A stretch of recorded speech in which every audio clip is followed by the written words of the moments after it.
देशातील लोकशाही अधिक प्रबळ व्हावी आणि देशात संविधानाप्रमाणे सुशासन असावं या उद्देशाने जनजागृती करण्यासाठी महाराष्ट्रातील विविध ठिकाणी सामाजिक काम करणाऱ्या लोकांनी एकत्रित येत निर्भय बनो चळवळ सुरू केली।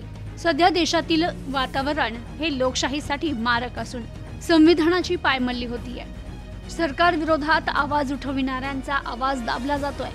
तसेच जाती धर्माच्या आधारे देशात द्वेषपूर्ण वातावरण पसरवण्यात येत आहे।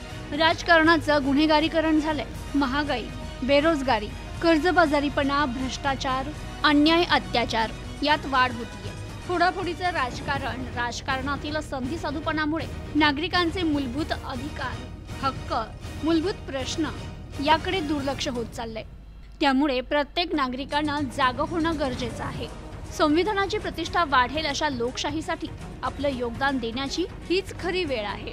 आणि याच पार्श्वभूमीवर जनजागृतीसाठी येत्या 10 मे 2024 रोजी अहमदनगर शहरातील माऊली सभागृह, तलाठी संकुल, झोपडी कॅन्टीन, मनमाड रोड, सायवडी, अहमदनगर येथे निर्भय बनो सभा या नागरिकांशी संवाद साधणाऱ्या कार्यक्रमाचं आयोजन जिल्ह्यातील विविध सामाजिक संस्था यांनी एकत्रित येऊन केलंय।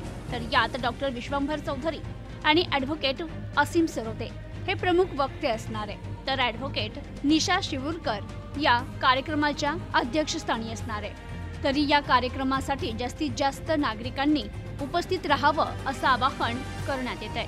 Bureau report, news today 24, Ahmednagar.